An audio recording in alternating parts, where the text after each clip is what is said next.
So let's just settle in, take a deep breath in, and go within. And I'm going to read the following words from the Science of Mind magazine. I align with the law joyfully. I know I am one with the same law and intelligence that created all the amazing art and creative ideas that bless our world. My horizon is expanding.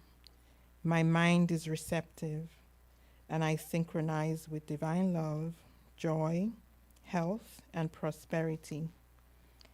I have enough to share and enough to spare.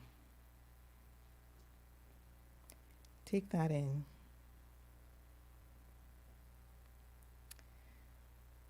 And contemplate the idea of you being just completely one with everything and always having more than enough.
I am in immense gratitude for the great power that is here present.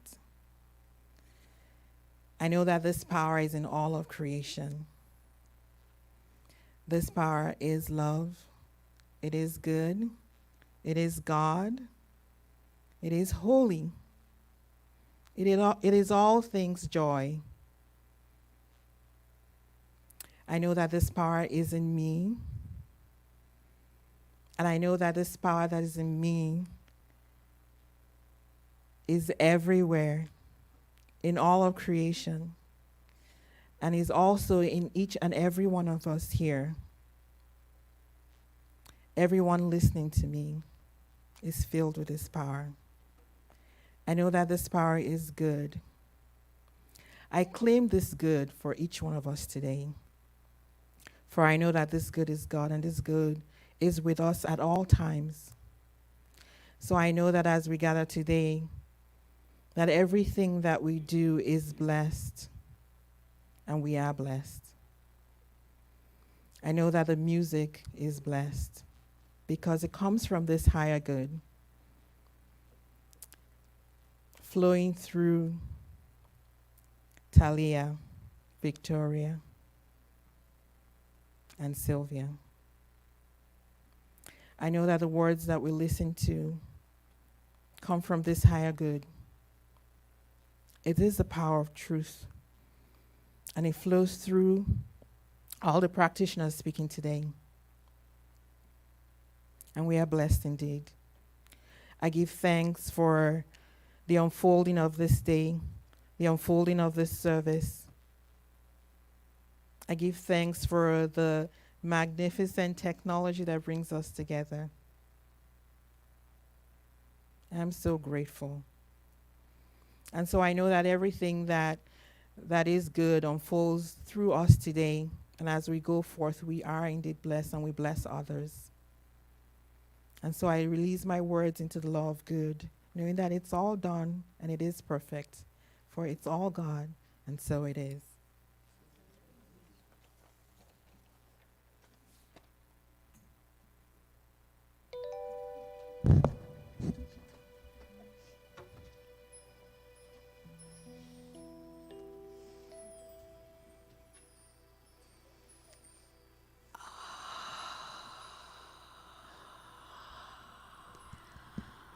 I consider it a great blessing to be here, gathered, coming together with all of you today and sharing this song on this day of miracles.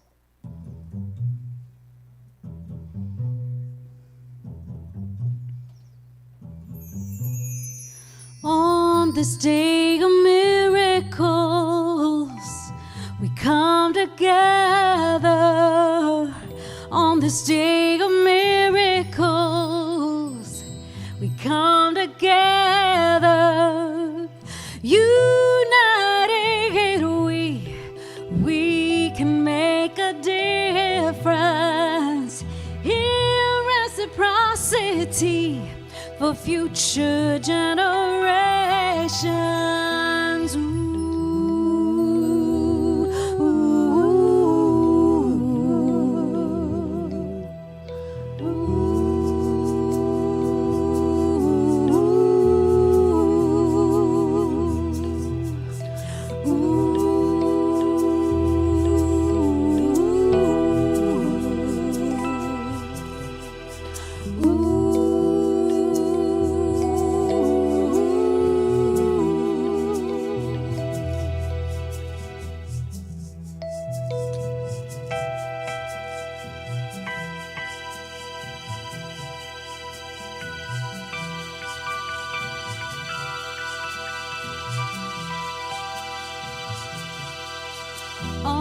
This day of miracles, we've come together. On this day of miracles, we come together. United we can make a difference. In reciprocity for future generations.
We had our whole band up here. That's pretty amazing. Great sounds. Thank you. All right. Today is Practitioner Sunday. And, as a minister, having people in service as practitioners is, number one, valuable for our organization. Number two, they're just really deep individuals. And they walk their talk. And so when we have Practitioner Sunday, I'm always enlightened because they always have this wisdom that is beyond anything that I could ever imagine. So today we have Candace, Jody, and Sophia as our practitioners today. So I'm going to let the two of you come up here if you want to. And I'm not sure what the order of service is, so I'm going to let you guys take over. Candace is going to go first, yes. Yay, and Candace is online, so we'll bring her on live. There she is. And, oh, I guess you have a video because you have a hat on over there and you don't over here. So we're glad to see you here today, too. All right, so I'll let you guys do your work. Thank you.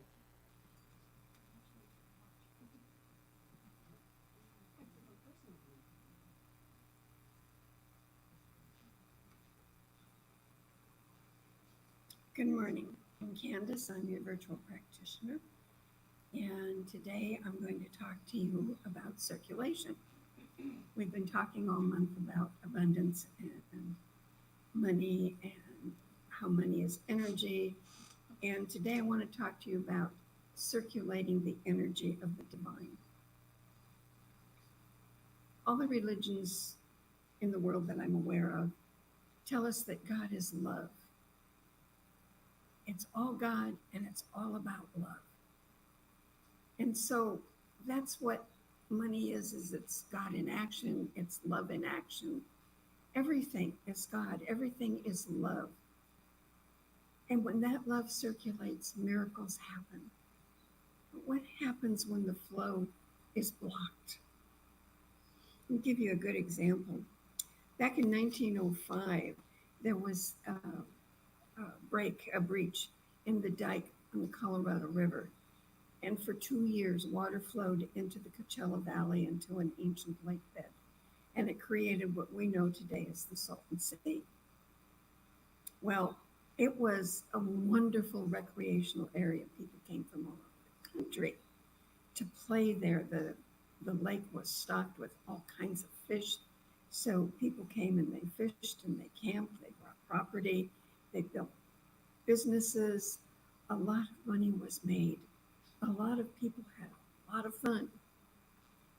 But they shut off the water, so there was no fresh water coming into the lake. Agriculture became very popular in that area. It's a great area for growing vegetables. And so what happened is the runoff from the fields ended up going into the lake, bringing all the chemicals from the fertilization. And the lake began to get salty, and the chemicals began to compound. And eventually, the lake became too salty. Fish died by the thousands. I mean, the shore was just littered with fish. And that was because of the algae that had grown. Because of the algae, the fish had a virus. And when the birds ate the fish, thousands and thousands and thousands of birds died. So basically what happened is the flow of fresh water ceased. The flow quit. And eventually everything died. And that's what happens when we stop the circulation of love. When we stop loving people, when we stop loving each other and stop loving ourselves, that energy of love has nowhere to go. We become stagnant. Communities become stagnant. Countries become stagnant because there's no place for the love to flow. So when the flow ceases, that's when there is fear and greed and anger. And this is how wars begin. This is a limitless universe, folks. There is so much love. There is so much love we can't even begin to take all that we want and share all that we want. It doesn't make a dent in it at all because everything is about love. It's all about God. It's all about the flow of love and life because life is the flow of love. Frederick, I don't know if I'm pronouncing this right or not, Buchner, who wrote The Magnificent Defeat, says, "Your life and my life flow into each other as waves flow into waves. And unless there is peace and joy and freedom for you, there can be no real peace or joy or freedom for me. To see reality, not as we expect it to be, but as it is to see that unless we live for each other and in and through each other, we do not live very satisfactorily. That there can really be life only where there really is, in just this sense, love." So, to borrow the words from the Bellamy brothers, just let your love flow like a mountain stream, and let your love grow with the smallest of dreams, and let your love show. And you know what I mean. It is the season. Thank you very much. And now we will have some inspiration from our beloved practitioner, Sophia.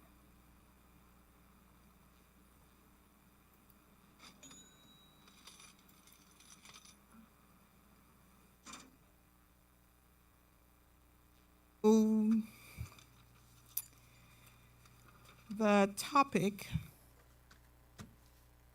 was share it, fair it, do take a slice of my pie.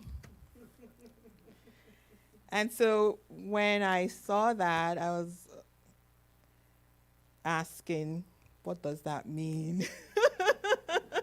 Who came up with this title?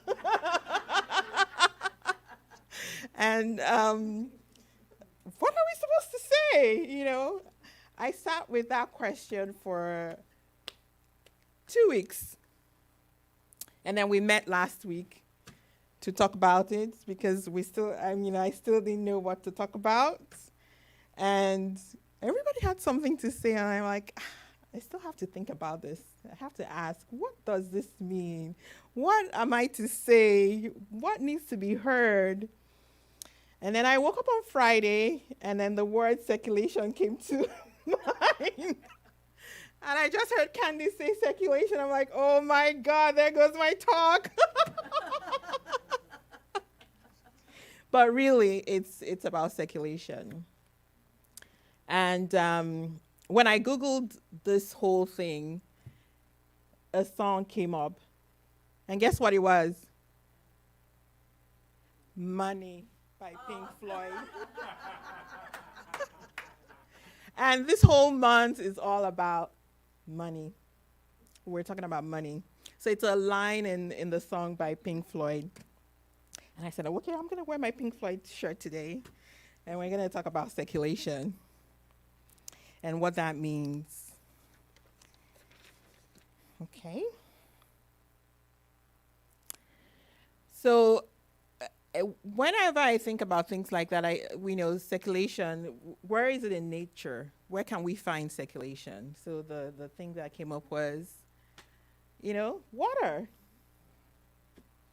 But of course, we have circulation in our bodies too, because blood flows throughout all our systems, and that's circulation.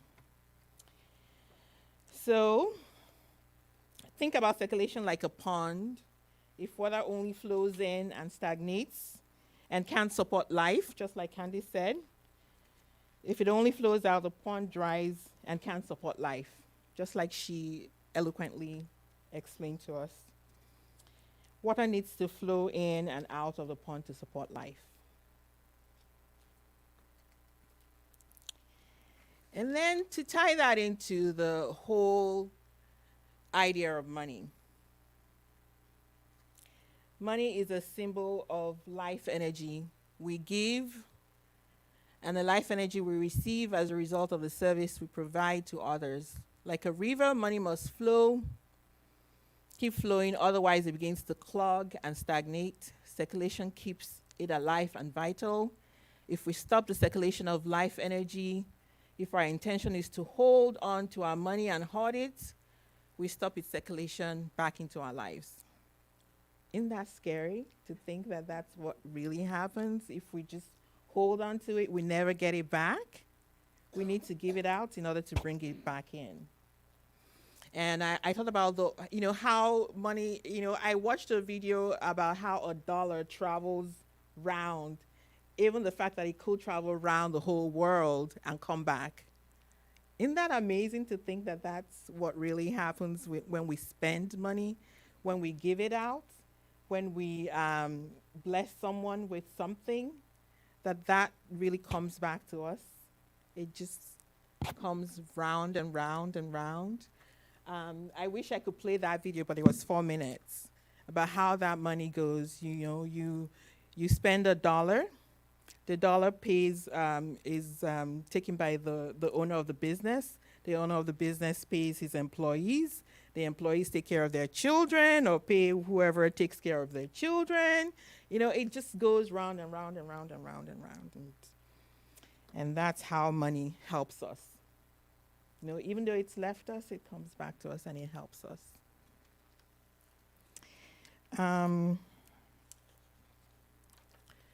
So I found this in Science of Mind.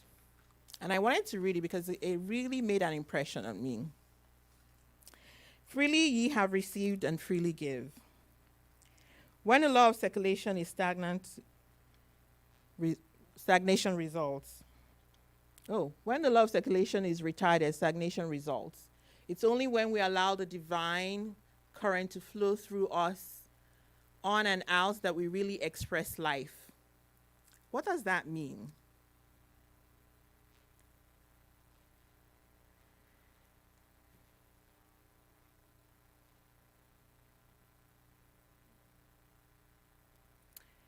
I read somewhere, and I truly believe this, that God is, we say it, but do we really understand it when we say it, that God is all there is? That in us is that awesome power? That the divine flows through us as us? Have you ever really sat down to really think about what that means? That there is an awesome power within you that is the divine. That every day you are the divine. And that there is this life force energy that's within you that is everywhere present. Not just in you, but also in everybody around you has this awesome divine presence in them.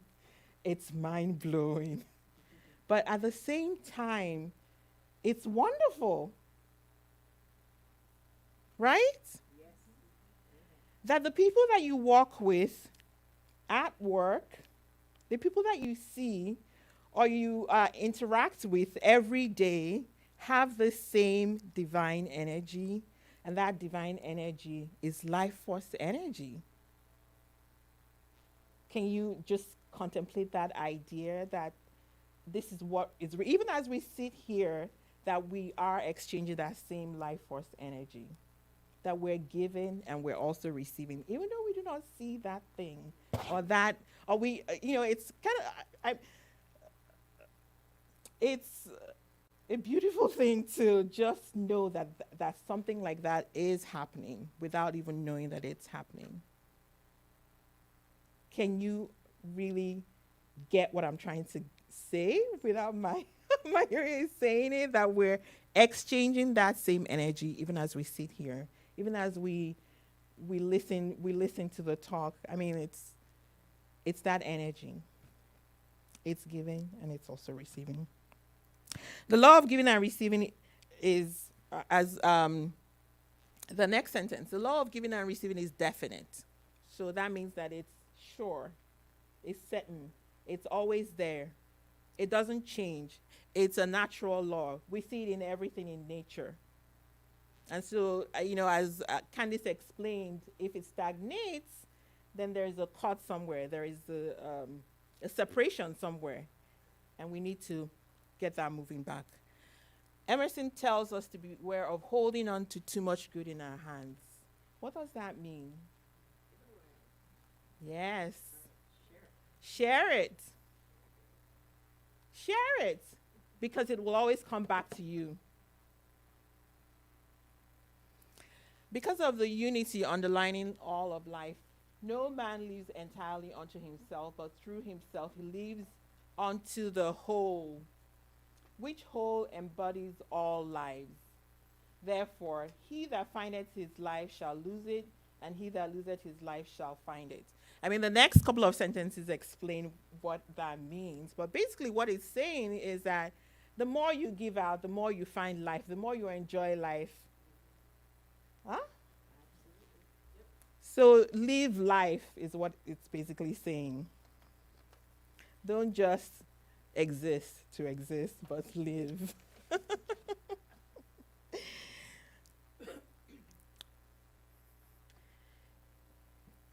And Deepak Chopra says, if you want to be blessed with all good things in life, learn to silently bless everyone with all the good things in life.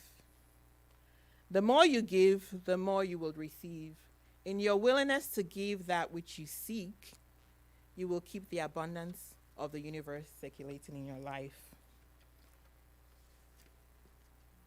And what does this all mean for all of us, for each one of us, for everyone? I always ask myself that question. What does, I mean, when I read stuff or when I hear stuff, what does that mean for me? Because we all have to think about this. What does this mean for me? How does this help me? What is the message here for me? And how can I use it?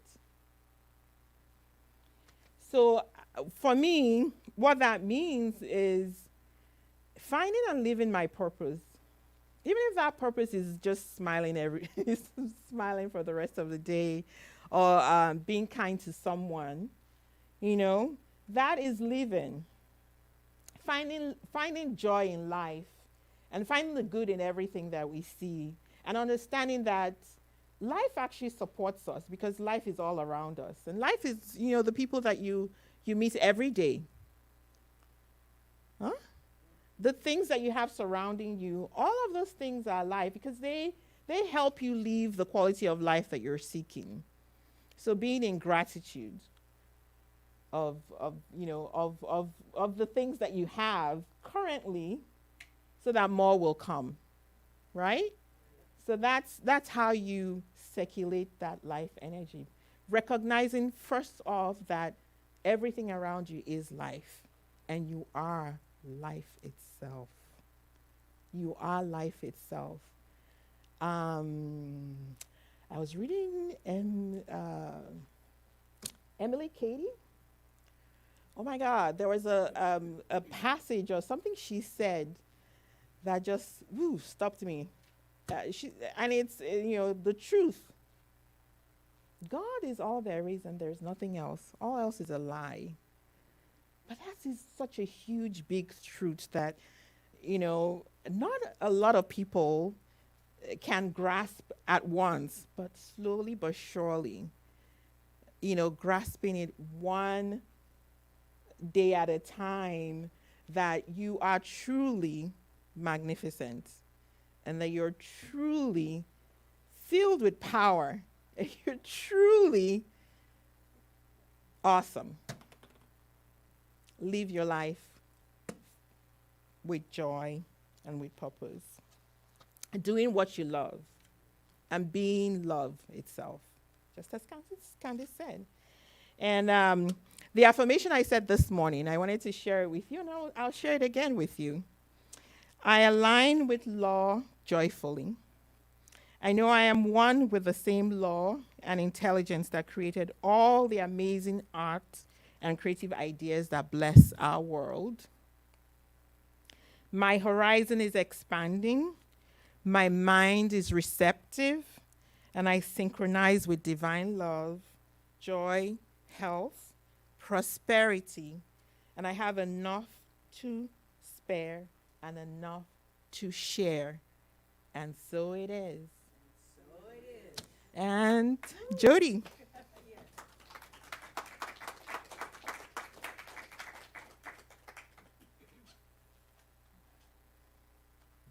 Thank you, Sophia and Candace and everybody for being here.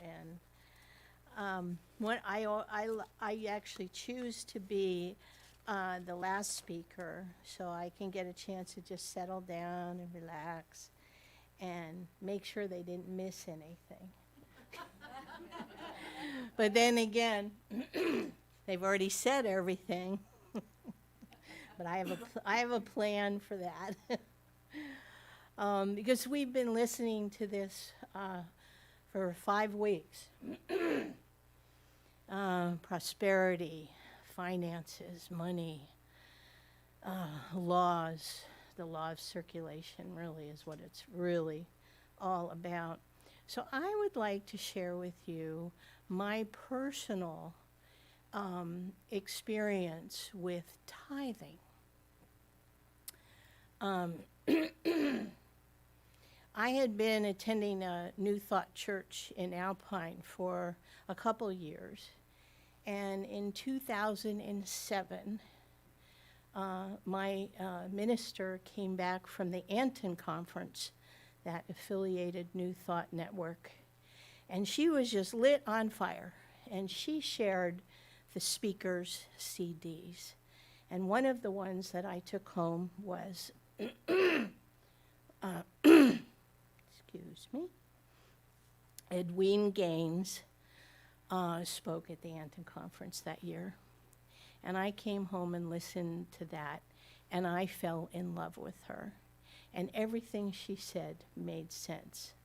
Now, before that, I had been practicing New Thought, Science of Mind, for a number of years. And I was developing my prosperity consciousness. But I was still in the mindset that, like 12-step meetings that I would attend, you put $1 in the basket, and that's it. You were done. There was no law that said you couldn't do more than that. But, you know, I was very comfortable with that. My past experience with passing the basket in churches had a lot of negative connotations. And I know that many people still do have those kind of connotations, like passing the basket kind of gets our hackles up quite a bit. So there's a lot of controversy around that. So I'm listening to Edwene Gaines, and she went from being penniless to having a several hundred acre retreat center with everything she could ever possibly want. She told her story. And there was one point where she said, was in total desperation, on the floor, tears. I don't know how I'm going to feed my daughter. I don't have a penny to my name. Help me. And she came across Malachi 10. Malachi chapter 3, verse 10. I'm not particularly a big Bible person, and neither would she at the time. But it fell open. The book fell open to the page. It says, "Bring all the tithes into the storehouse, so there will be enough food in my temple. If you do, says the Lord Almighty. I will open the windows of heaven for you. I will pour out a blessing so great that you won't have enough room to take it in. Try it. Prove me. So Edwene decided to give God 6 months to prove it. And she tells her story of, it's like, and it was very methodical, and it was like, hey, S or get off the pot. And needless to say, it worked very well. So I read her, I listened to the CD, I read her book, and I think I'm ready to try this experiment. And I'll give it a year and see what happens. And I was able to look back at my records. I actually have my records. I'm very methodical.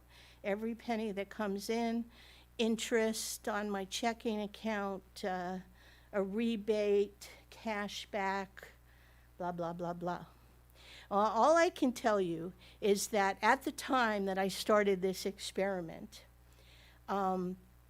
my income was significantly lower than my expenses on paper, my fixed income, my fixed expenses. Theoretically, on paper, I was always going into the hole every month. Well, that was in 2007, and I had taken out a mortgage, a 30-year mortgage, and I paid off the mortgage in the 30-year mortgage in 15 years. And I have never, ever wanted for money. But there is, so it's like, I was convinced, and I have been convinced, I am a joyful tither. Another thing that I really like about how Edwene puts it is that she makes it very clear there's tithing, that's 10%. It actually literally means 10%, to give back to where you are spiritually fed. What does that mean? It means where I'm inspired to know who I am. And it might be a church, it might be a friend, it might be a waitress, it might be anybody. Oh, that's not fair. She just said, Mina, I need more time. I've got so much to say. Okay, I want to really quickly say that her definition of prosperity, and she writes this book, which I think many of you have heard us all talk about, four things on prosperity: a vitally alive physical body to provide a comfortable worldly home for the spiritual being that we are. Relationships that are satisfying, nurturing, honest, and work all the time.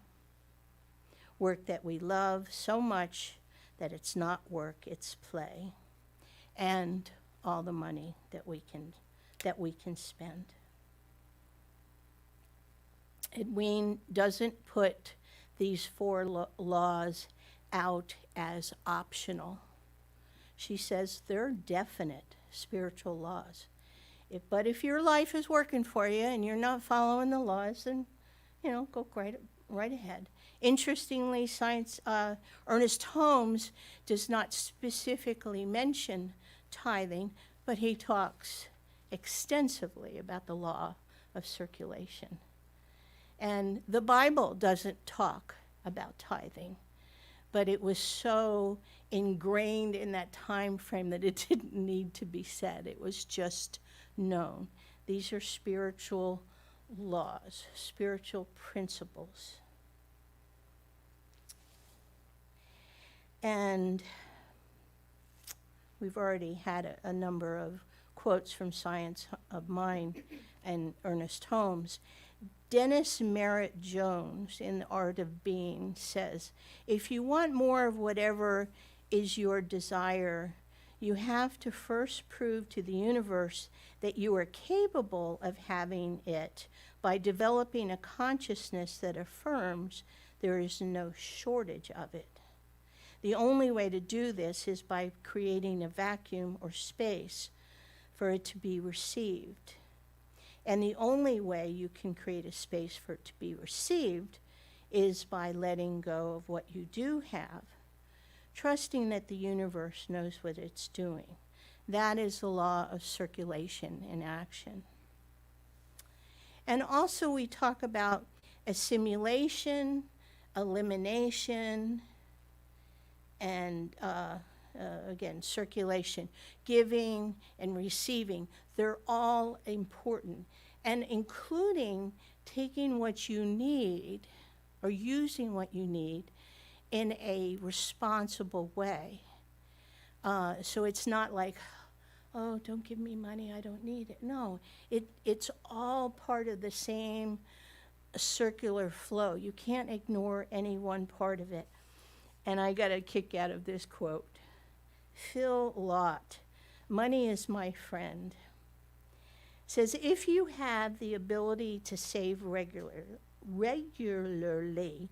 it is an indication that you are at least as intelligent as the squirrel who stores away nuts for the winter. So, I am a joyful tither. I donate outside of that. There is no limit. 10% is according to Edwin Gaines and myself, just the starting. It's the first baby step. And I know some people will tell you, well, if you can't do that, do something less, and that's fine too. But doing it with openness, with consciousness, because it's not about the money, it's about the consciousness of being open into the flow. It's about consciousness. Money is just the side benefit. It's the symbol of us knowing that my source is God. And okay, now I'll be quiet. Thank you. Although I could have a lot more to say, but